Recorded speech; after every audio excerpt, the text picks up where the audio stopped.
ماشاء اللہ، جزاک اللہ، اللہم زد فضل۔ اب آپ کے سامنے میں دعوت سخن دوں گا۔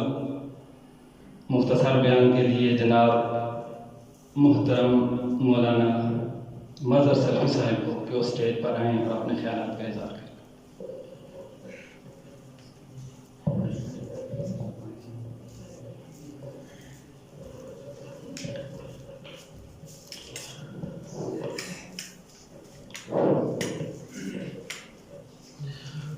السلام علیکم ورحمۃ اللہ وبرکاتہ۔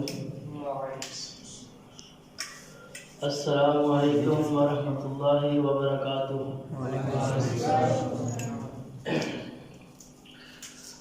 الحمد للہ الذی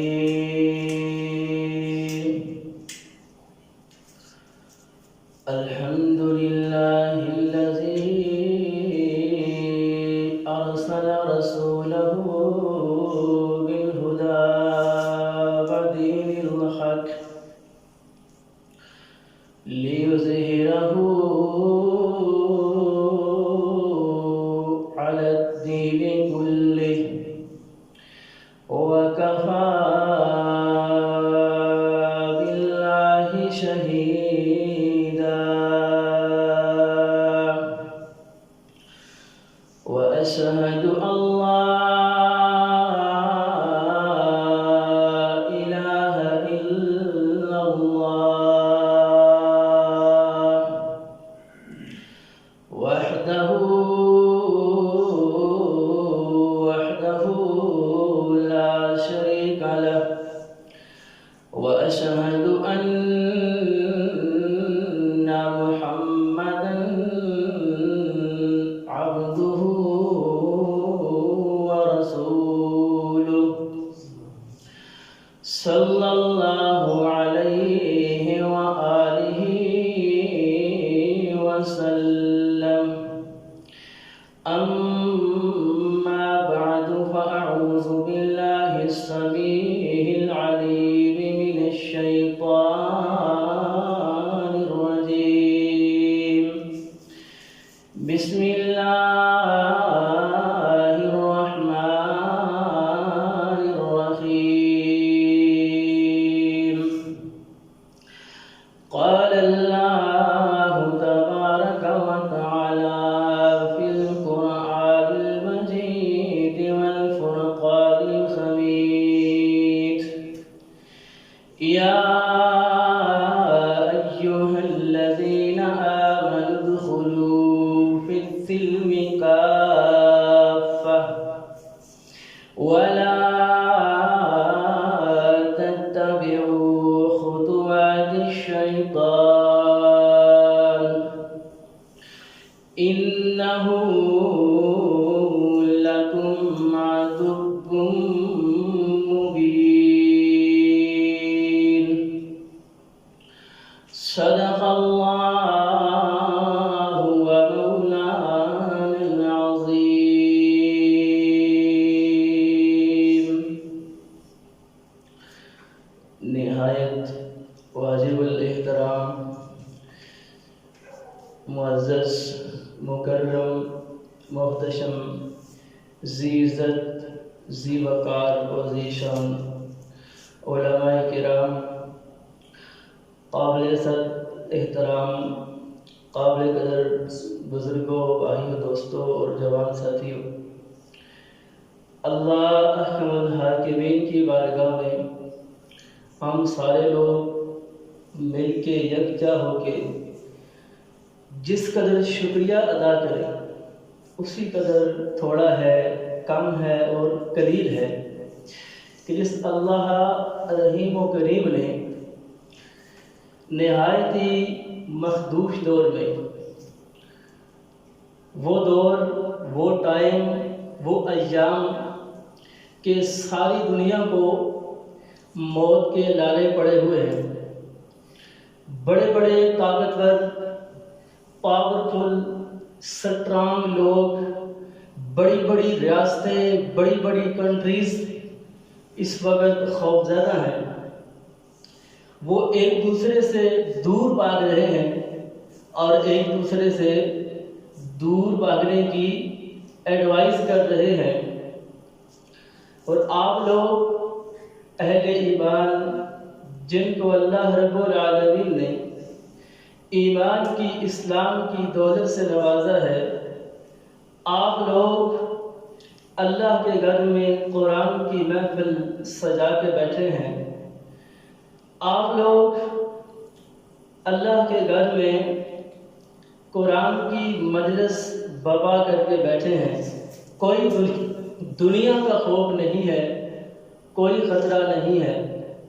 اس سے بڑی خوش نصیبی میں یہ بات سمجھتا ہوں اور کیا ہو سکتی ہے کہ ساری دنیا ایک دوسرے سے بھاگ رہی ہے، مگر مسجدوں والے، ایمان والے، مدارس والے یہ باضد ہیں کہ ہم نے دنیا کی ہر بات مان لینی ہے، ہمیں دنیا کی ہر پابندی گوارا ہے، قبول ہے، مقبول ہے، منظور ہے، لیکن ہم نے پاؤں کے ساتھ پاؤں ملا کے، کندھے کے ساتھ کندھا ملا کے کھڑے ہونا ہے۔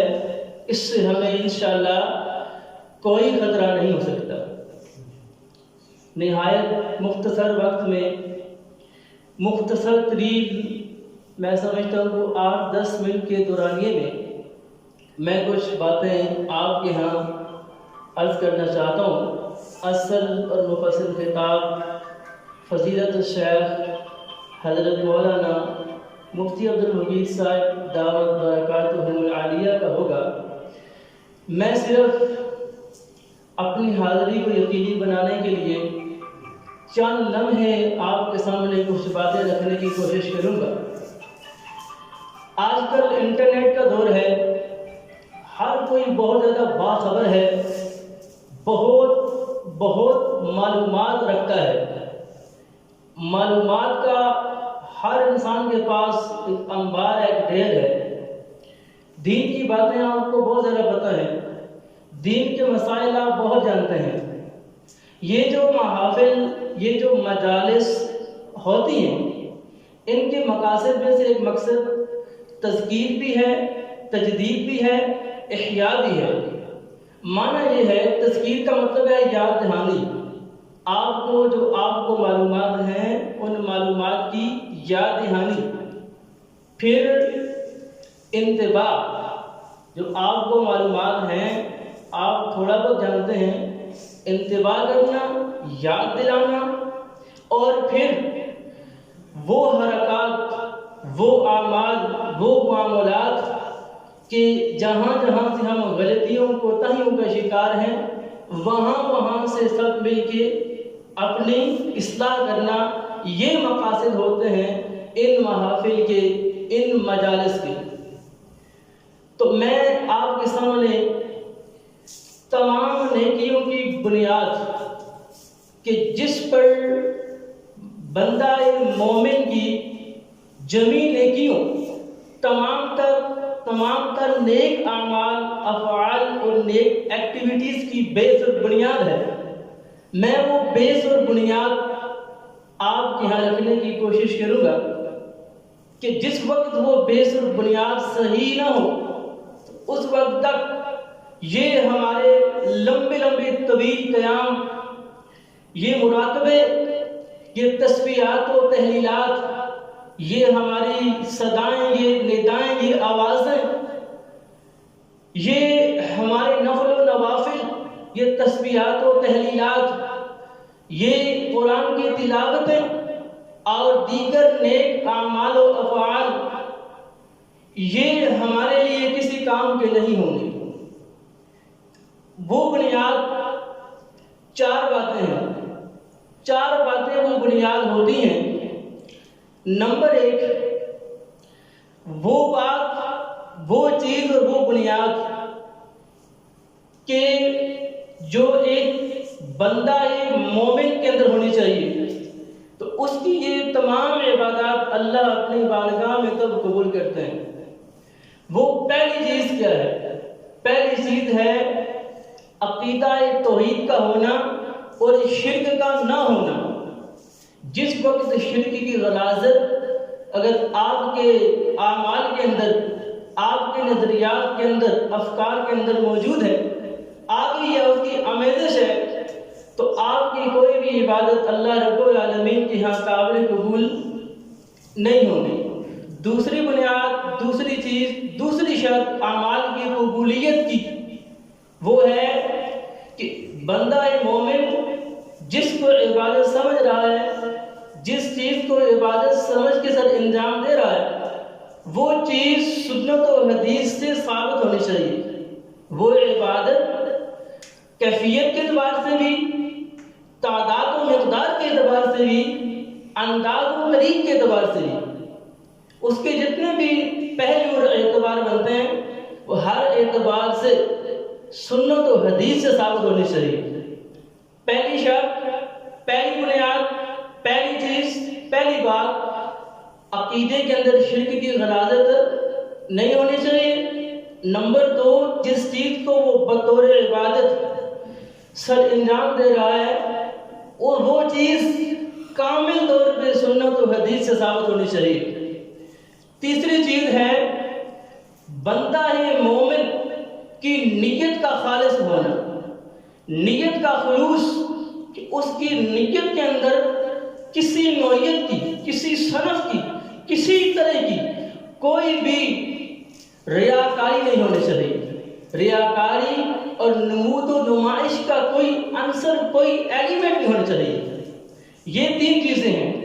پہلی چیز کا تعلق بندہ مومن کے عقیدے کے ساتھ ہے، دوسری کا تعلق اس کی عبادت کے ساتھ ہے، تیسری کا تعلق اس کی نیت کے ساتھ ہے۔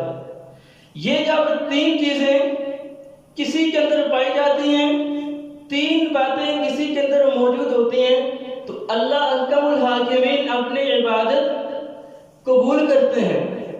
یہ تین باتیں ہیں عبادت کی قبولیت کی۔ لیکن ایک چوتھی بات بھی ہے، آپ عبادت کر چکے، اللہ کے یہاں عبادت قبول بھی ہوئی ہے، لیکن عبادت قبول ہونے کے باوجود آپ جہنم کا ایندھن بنتے ہیں۔ عبادت مقبول بھی ہے لیکن آپ پھر بھی جہنم کے اندر جانے والے بن گئے ہیں۔ یہ سوال آج ہم سب نے مل بیٹھ کے سمجھنا ہے، آخر بات کیا ہے؟ ہم عبادت بھی کریں اور جہنم کے اندر بھی جائیں، ہم یہ لمبے لمبے قیام بھی کریں، ہم مدارس بھی بنائیں، مساجد بھی بنائیں، ہم دین والے کام بھی کریں اور پھر جہنم کا ایندھن بھی بنے۔ یہی لمحہ فکریہ ہے جو آج ہم لوگ یہاں پیش کر کے اپنی اصلاح کرنے کی کوشش کریں گے۔ میرے بھائیوں اور میرے دوستوں، وہ چیز حقوق العباد ہے۔ حقوق العباد کا معاملہ اس قدر کیئرفل، حساس ہے کہ اگر ہم اس کے اندر کوتاہ اندیش ہو جائیں گے تو پھر عبادتوں کے باوجود، حج و عمر و زکاتوں کے باوجود ہم جنت کے حقدار نہیں بن سکیں گے، عبادت کے باوجود ہم جہنم میں داخل ہوں گے۔ حقوق العباد کا معاملہ اتنا حساس ترین ہے، اتنا محتاط ہے، آج اس کو ہم کچھ سمجھتے نہیں ہیں۔ آج ہم لوگوں نے اسلام کو چند ایک رنگ دیے ہوئے، ہم نے اسلام کو چند ایک رنگوں والا، چند ایک ڈنگوں والا، چند ایک طریقوں والا اسلام اور دین سمجھے۔ ہم یہ بات سمجھتے ہیں دین اسلام بس یہ چند رنگوں کا نام ہے، چند چیزوں کا نام ہے، چند ظاہری عبادات کا نام ہے، اس کے علاوہ ہم آزاد ہیں۔ اور آج یہی بات ہے، میں یہ بات دیکھتا ہوں، میرے معاشرے کا حاجی بھی ہے، نمازی بھی ہے، لیکن وہ بننے بھی کھوتا ہے۔ میرے معاشرے کا حاجی بھی ہے، نمازی بھی ہے، راستے بھی تنگ کرتا ہے۔ میرے معاشرے کا حاجی بھی ہے، نمازی بھی ہے، حقوق العباد کا پتہ کوئی نہیں ہے، بھائی کی جائیداد پہ قبضہ کیے ہوئے ہے اور بہنوں کے حقوق ضبط کیے ہوئے ہے۔ میرے معاشرے کا بڑا حاجی بھی ہے، نمازی بھی ہے۔ حضرات، میں یہ دیکھتا ہوں اپنی بیٹیوں کو معروف کر کے سارے کی ساری پراپرٹی، تمام جائیداد اور اپنی تمام اشیاء اپنے بیٹوں کے نام اپنی حیات و زندگی میں لگا دیتا ہے۔ میں ایسے حاجی اور نمازی کو دیکھتا ہوں جو اپنے پڑوسی کو ایذا دیتا ہے، اپنے پڑوسی کو تنگ کرتا ہے۔ میں ایسے حاجی نمازی کو دیکھتا ہوں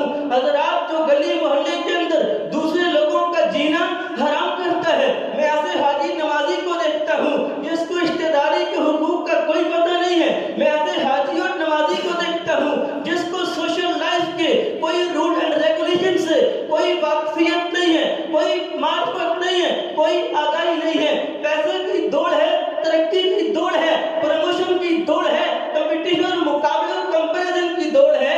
حضرات کیا بات ہے، یہی اسلام ہے، یہی دین ہے۔ ہم لوگوں نے، میں ہمیشہ دیندار لوگوں کی بات کرتا ہوں، میں ہمیشہ حاجیوں نمازیوں کی بات کرتا ہوں، داڑھی والوں کی بات کرتا ہوں، میں رومالوں والوں کی بات کرتا ہوں، پگڑی والوں کی بات کرتا ہوں، میں اپنی بات کرتا ہوں، میں آغاز اپنے آپ سے کرتا ہوں۔ ہم لوگ وہ ہیں جن لوگوں نے دوسرے لوگوں کو اسلام کی نیگیٹو پکچر پیش کی ہے، اسلام کا غلط چہرہ پیش کیا ہے۔ ہمیں اصلاح کرنی چاہیے۔ اسلام صرف چند چیزوں کا نام میرے بھائی اور نہیں ہے، یہ صرف چند چیزیں ہم کر کے جنت میں داخل نہیں ہو سکتی۔ تو آج وقت ہے، عبادات کر رہے ہیں، آج ٹائم ہے کہ آج ہم دیکھیں اپنے دامن میں، اپنے نامہ اعمال جو ہماری کتاب القرطوت ہے، جو ہم روزمرہ کرتے ہیں، اپنی ڈیلی ڈائری ہم چیک کریں، اپنے معاملات کو دیکھیں، اپنی لائف کو دیکھیں، اپنی اسٹڈی کریں، اپنے آپ کو پڑھیں کہ ہمارے اندر وہ نقص، وہ خرابی، وہ خامی، وہ کوتاہی، وہ مسٹیک تو نہیں ہے کہ سب کچھ کرنے کے باوجود ہم جہنم میں داخل ہو جائیں گے۔ یہ آج ہمیں انشاءاللہ میں بیٹھ کے سمجھنا ہے۔ تو میں ایک حدیث آپ کے سامنے پڑھتا ہوں، قرآن کی آیت میں نے آپ کے سامنے پیش کی ہے، تھوڑی سی وضاحت کرتا ہوں، پھر ایک حدیث سنا کے بات ختم کروں گا۔ یا ایھا الذین آمنوا ادخلوا فی السلم کافہ، جو میں نے ساری باتیں کر دی ہیں، اس کی تشریح ہے، اس کی تفصیل و تدوین ہے۔ اس کی تفصیل ہے کہ دین اسلام صرف چند چیزوں کا نام نہیں، چند شعبوں کا نام نہیں۔ دین اسلام مکمل ضابطہ حیات ہے، complete code conduct of life. اس کے اندر انسانی حیات کے لیے تمام تر ضابطے، روٹس، ریگولیشنز، تمام حدود، قیود، تمام تقاضے، تمام ریکوائرمنٹس موجود ہیں۔ ایک جو ہیومن لائف ہے، انسانی زندگی، اس کو اس دھرتی کے اوپر، آسمان کے نیچے رہتے ہوئے جو مطلوب ہے، جو اس کی ڈیمانڈز ہیں، وہ تمام پر اسلام کے اندر موجود ہے۔ یہ صرف نمازوں کا دین نہیں، صرف یہ رسمی دعاؤں کا دین نہیں ہے، یہ صرف بات کے جنازے پڑھنے کا دین نہیں ہے، یہ ریاکاری کے لباسوں کا دین نہیں ہے، یہ صرف ٹوپی، جبہ، قبہ، یہ کرتے رومال کا دین نہیں ہے، یہ صرف ان مخصوص یہ سبز سیاہ کالی لیروں کا دین نہیں ہے۔ اس کے اندر اخلاقیات بھی ہیں، معاملات بھی ہیں، معیشت بھی ہے، معاش بھی ہے، سیاست بھی ہے۔ اس کے اندر ایک فرد کے کچن اینڈ باتھ سے لے کے شاہی محلات تک، ایک ریاست کے انٹرنل ایکسٹرنل، اس کے داخلی خارجی تمام تر مسائل کا اس کے پاس حل موجود ہے۔ صرف بات یہ ہے ہم مغرب زدہ ہو گئے ہیں، بعد دیگر ہم بہت زیادہ ترقی کر گئے ہیں، ہمیں یہ چیز پسند نہیں ہے، ہم کوشش نہیں کرتے۔ تو یہ بات سمجھتے ہیں حقوق العباد کہ کس قدر حساس ترین ہے، جن کو آج ہم کچھ نہیں سمجھتے۔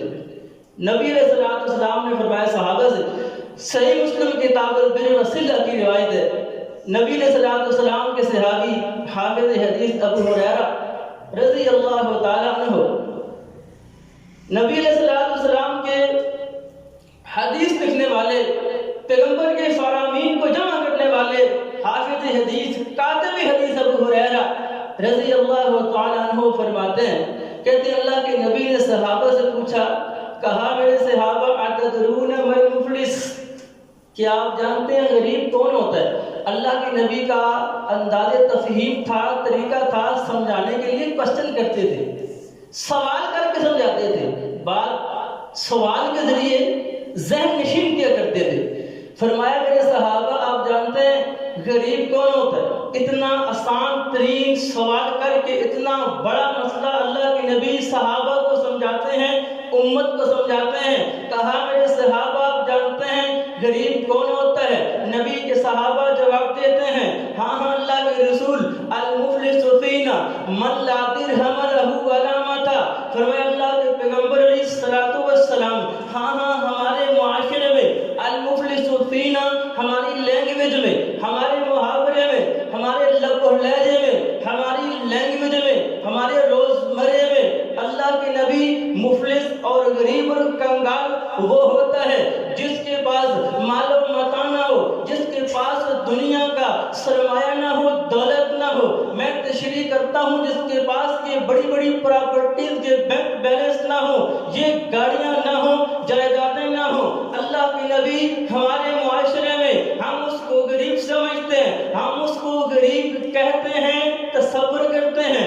اللہ کے نبی صلی اللہ علیہ وسلم نے اپنے صحابہ اور امت کو ایک غریب کا معنی کر کے بتایا. کہا میرے صحابہ غریب کا ایک معنی آپ کے کلام عرب کے اندر ہے, آپ کی عرب کی ڈکشنری کے اندر ہے, آپ کی عرب کی لغت کے اندر ہے. اور غریب اور مفلس کا ایک معنی میں محمد کی زبان کرتی ہے. ایک بات سمجھاتا ہوں, آج لوگوں کو عربی زبان پہ بڑا ناز ہے, بعض لوگوں کو ہمیں عربی زبان بڑی آتی ہے, عربی زبان پہ ہمیں بڑی دسترس ہے, لہذا ہمیں دین حدیث اور قرآن بھی صحیح آتا ہے.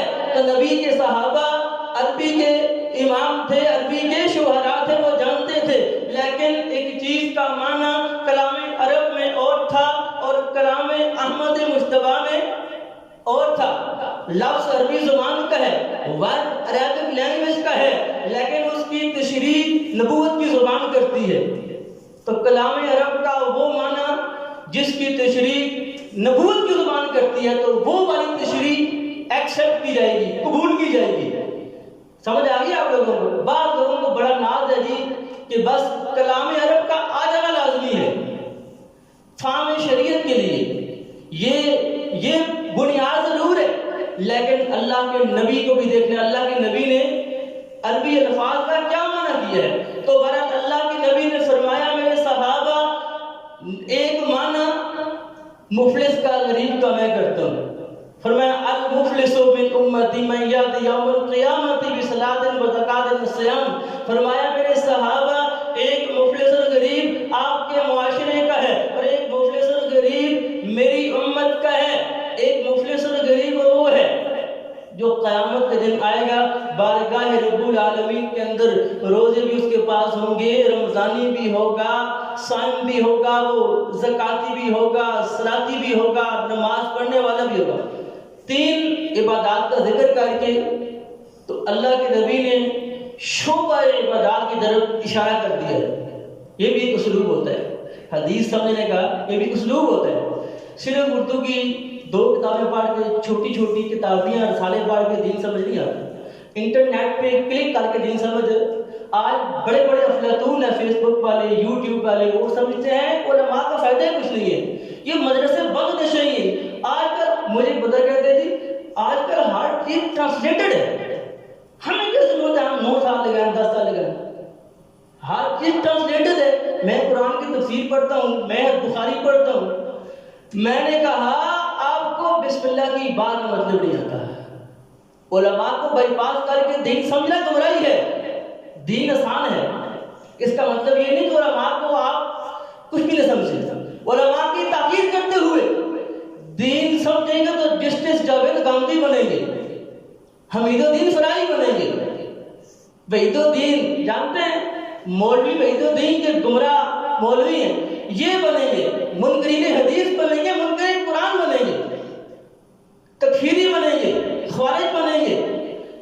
یہ جو وائرسز ہیں مذہبی وائرسز, ریلیجیس وائرسز, یہ تکفیریزم, یہ سمجھیں آج کل ہمارے جوانوں کے اندر حکم لگانا, کافر, مشرک, بدعتی, پاؤں سٹیپ پہ حکم لگاتے ہیں. تو میں آپ سے کہہ رہا تھا تو صرف یہ چھوٹی چھوٹی کتابوں سے دین سمجھ نہیں آتا. سمجھ آ گئی ہے؟ تو اللہ کے نبی نے 3 عبادتوں کا ذکر کر کے پورے عبادت کے ڈپارٹمنٹ کی طرف اشارہ کر دیا ہے. چاہے وہ حاجی ہو, کوئی بھی ہو, اس کی جتنی بھی عبادات ہیں, جتنا بھی کیا کرتا ہے, ٹوٹل اس کے پاس ہوگا, وہ اللہ کی بارگاہ میں حاضر ہوگا. یہ تصویر کا ایک رخ تصویر کا رخ ثانی کیا ہے؟ اللہ اکبر، وَمَن يَأْتِ قَدْ شَاكَ مَنْ هَٰذَا وَضَرَبَ هَٰذَا وَسَفَكَ دَمَ هَٰذَا وَأَكَلَ مَالَ هَٰذَا۔ آیت عجیب ہے، ایک غلطی پکی ہو گئی، نمازاں پڑھتا ہے پکیاں، ٹوپی سے نظر جانا ہے، کرتا پلا سونا۔ میں پہلے آ رہا نا کہ 80 سمجھ گئے اے اسلام، ٹوپی لا کے لو، کرتا بڑا لمبا پہنا جا، پیڑی کپڑے لاؤ، سمجھنا کہ یہ سادگی دے اسلام ہے، پہنا جا کرتا بڑا سارا 5 فٹ زیادہ، اگلا پلا ادھر پچھلا ادھر، یہ لا کے نہیں تے بڑی ساری تصویر مالا ہوتی، بس او پہ کرے سر، یہ اسی اپنی اسلام ہے، یہ وہ تقی آدمی، یہ وہ پرہیزگار آدمی ہے۔ اگے بہ کے آگے سبحان اللہ ماشاء اللہ، استاد نے چاپلوسی چمچا گیری کرے، اسی اپنے ہے پکا، یہ بڑا خیال تھا، یہ اس کا ظاہری حلیہ ہے، یہ اس کا مسجد کا انوائرمنٹ ہے، یہ اس کا مسجد کا مزاج ہے، اس کی گلی سے پوچھے جاتے ہیں، اس کی ریالٹی پوچھنی ہے نا، اس کا ریئل فیس تو جا کے اس کے محلے سے پوچھے۔ آجی صاحب کی بہن بھی تنگ ہے، بیٹے بھی تنگ ہیں، ماں بھی تنگ ہے، آجی صاحب کے پڑوسی بھی تنگ ہیں، آجی صاحب نے اپنے بھائی کی 3 کنال زمین پہ قبضہ کیا ہوا ہے، حاجی صاحب نے اپنی بیٹیوں کے نام سے جائیداد اتار کے بیٹوں کو ساری دی ہے۔ یہ اس کا ریئل فیس آف سوسائٹی ہے، اس کے یہ اس کی ہوم لائف ہے، سمجھ آ گئی ہے؟ تو میں نے کیا کہا تھا، بات ہے کچن سے لے کے اوپر کے تمام جتنے ریاست کے جتنے معاملات ہیں، دین سب کے لیے تعلیمات رکھتا ہے۔ تو قیامت کا دن ہوگا، حاجی صاحب پیش ہوں گے بارگاہ رب العالمین کے اندر، حساب کتاب ہو رہا ہے، تو حاجی صاحب نمازوں میں روزوں میں پاس ہو گئے ہیں، سمجھ آ گئی ہے؟ پھانس گئے ہیں، کدھر سے آ گئے؟ پھانس گئے ہیں بڑے ہوں تو آ گئے، کنڈے ہوں تو بس میں نے آ گئے، بس اتنے ہی کتنے حاجی صاحب ہونا 2 ٹانڈے 3 ٹانڈے آرام کو جانے سے بس کھلپل ماری نے بنا تھوڑے نے یا بٹا پرے کا چھوڑے نے آجی صاحب نے تھوڑی جان دیتی ہے، نماز پڑھی ہے، جو ان کے کنڈے کام کے راہ تھوڑا کا چھوڑے نے، سمجھ آ گئی؟ یہ جڑے کنڈے نے بٹے نے گیٹے نے انہیں سابلہ بسی بوٹے لانے نے آپ نے یہ راہ لے، یہ اس کی دھود ہے، اسے بوٹا لانے کو تو بدل بیٹھتی رہے، یہ ہے ہماری ناوا لانے ناوا کریتا گندہ پانی رہ دے، انہیں اتنا پتہ نہیں 5 فٹ دیوار ہے، دیوار تو انہیں فرش شروع ہوتا ہے، تلے دیوار ہے فرش تو شروع ہوتا ہے، انہیں اتنا پتہ نہیں آپ حاجی نمازی نے گرائے کوئی گزر سی اتوں پانی ٹپک سی تے قطرے پیسوں لوگاں دے، اتنا نہ خیال نہیں، پھر پانی رہ گئے گندہ پانی رہ گئے، یہ ہے اس کی ریئل لائف۔ مسجد کی دنیا سے باہر اگر دیکھیں حاجی صاحب کی اصل لائف یہ ہے، کوئی سمجھانے کی کوشش کرے آگے سے بد مزاجی بد اخلاقی بدتمیزی پلے درجے کا وحشی جنگلی، آپ کو یہ اس کے جنگلی پنا دکھائی دے گا، اینیمل بیہیویئر جانور بنے کے لیے اصلاح ایکسپٹ کرنے کی طاقت ہے اس کے اندر۔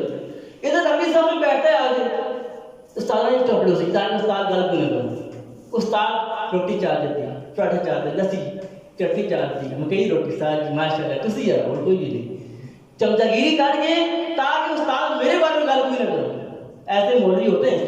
اللہ ہمیں معاف فرمائے۔ تو میرے دوستوں میرے بھائیوں، قیامت کا دن ہوگا، جن رشتہ داروں کو آپ اور ہم لوگ سمجھتے کر نہیں ہے نا، یہ ہمیں پکڑے جا رہے ہیں، سمجھ آ رہی ہے کہ کوئی عام بات نہیں ہے، معمولی بات نہیں ہے، بہت بڑی بات ہے، بہت بڑی بات ہے۔ آج ہم نے ہمارے پاس ٹائم نہیں ہے، آج ہم نے بیٹھ کے یہ بات کیا کرنی ہے، سمجھنی ہے انشاءاللہ۔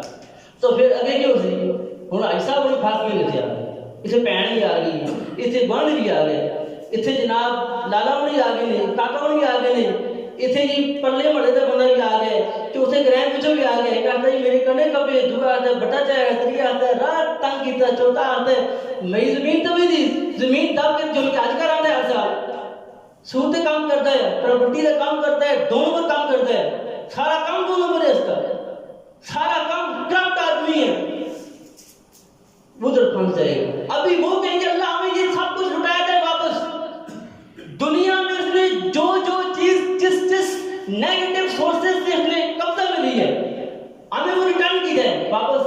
کرنی ہے اس وقت یہ کچھ بھی نہ ہوگا، یہ پراپرٹیز، یہ گاڑیاں، یہ کچھ بھی نہیں ہوگا۔ ابھی وہ چیز میٹیریل واپس کس طرح کرنا ہے، طریقہ کار کیا ہے، اس عدالت کا، اس کچہری کا جس وقت وہ لگے گی، اس وقت کا طریقہ عدل کیا ہوگا، اس وقت دیکھا جائے گا۔